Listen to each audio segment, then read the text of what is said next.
Hey everyone, it's Jack from Cultaholic.com, back again with another news update. The news just doesn't stop coming this Thursday. There's been so much wrestling news, a deluge of wrestling news.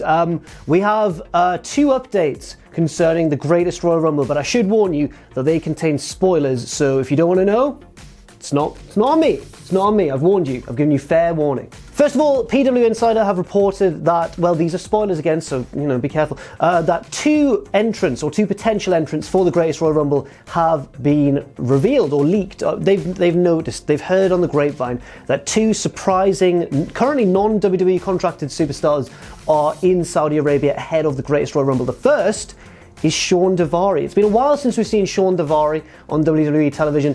Obviously his brother is a member of the 205 Live Cruiserweight division, but Shawn, was he as active a wrestler as his brother? Certainly not in WWE. I'm not sure if he had much of an independent career or has had since, but he was mainly known as the manager for Muhammad Hassan. He was like he was kind of the outdated foreign heel manager kind of thing. I wonder if they'll give him a more modernized version of the gimmick if he is to enter this Royal Rumble. And also, I wonder if they'll portray him as a heel or a face.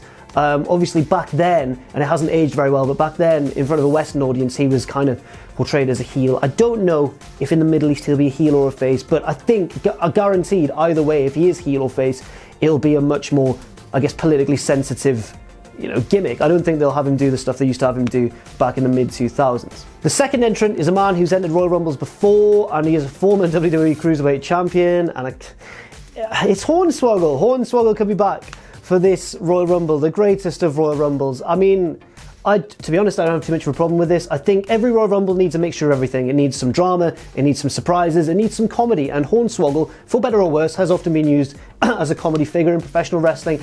And you know what I really hope?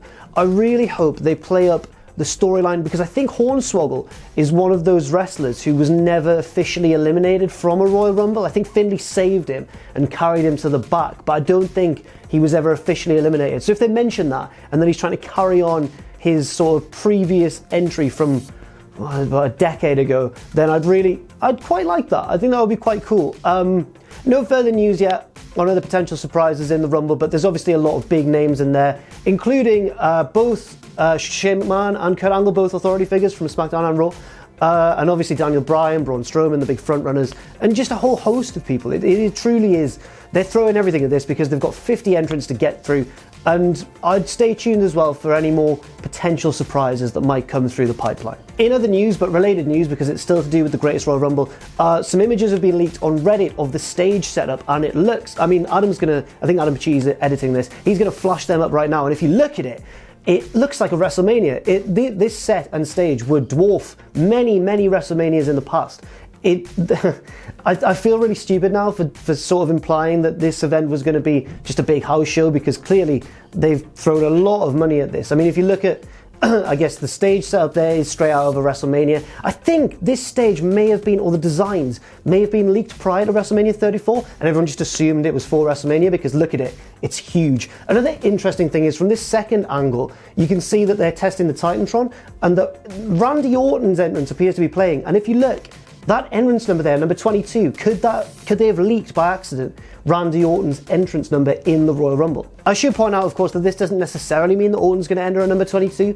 I mean, they could have just been testing it and just putting any old number up there in the case of someone taking a photograph of it and posting it online, which has indeed happened.